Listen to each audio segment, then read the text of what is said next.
ഈശോയിൽ പ്രിയപ്പെട്ടവരെ, ഒരു സ്ത്രീ ആഗ്രഹിക്കുന്ന സമയത്തല്ല, മറിച്ച് ദൈവം നിശ്ചയിക്കുന്ന സമയത്ത് ആ സ്ത്രീ ആഗ്രഹിക്കുന്ന കുഞ്ഞിനെ ആയിരിക്കില്ല, ആണോ പെണ്ണോ ആയിക്കോട്ടെ, ദൈവം തരുന്നതിനെ സ്വന്തമായി കരുതി ഈശോയെ പ്രതി നല്ല മനസ്സോടെ സ്വീകരിച്ച് ജീവൻ അർപ്പിച്ചും ആ കുഞ്ഞിനെ സ്നേഹിക്കുമ്പോഴാണ് ഒരു സ്ത്രീ അമ്മയായി മാറുക.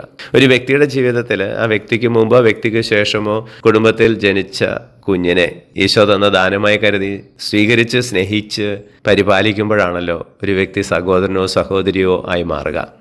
ജീവിതത്തിൽ ഉടനീളം ദൈവത്തിൻ്റെ ഇഷ്ടം മാത്രം ദൈവം നിശ്ചയിച്ച സമയത്ത് അനുസരിച്ച് ജീവിച്ച വ്യക്തിയായിരുന്നല്ലോ പരിശുദ്ധ കന്യാമറിയം. പ്രിയപ്പെട്ടവരെ, നമ്മളും അങ്ങനെയൊക്കെ ആയി തീരേണ്ടവരാണ്. നമ്മുടെ ജീവിതത്തിലേക്ക് കടന്നു വരുന്നവർ നമ്മൾ ആഗ്രഹിക്കുന്ന രീതിയിൽ അവർ പെരുമാറിയില്ലെങ്കിലും അവർ സംസാരിച്ചില്ലെങ്കിലും അവരെ ആദരിച്ച് സ്നേഹിച്ച് പരിപാലിക്കുമ്പോഴാണ് അപ്പോൾ നമ്മൾ ഈശോയുടെയും അമ്മയും സഹോദരനും സഹോദരിയുമൊക്കെ ആയി മാറുന്നു. ഈശോയെ ഞങ്ങളെ അനുഗ്രഹിക്കണമേ, ഇപ്പോഴും എപ്പോഴും എന്നേക്കും. ആമേൻ.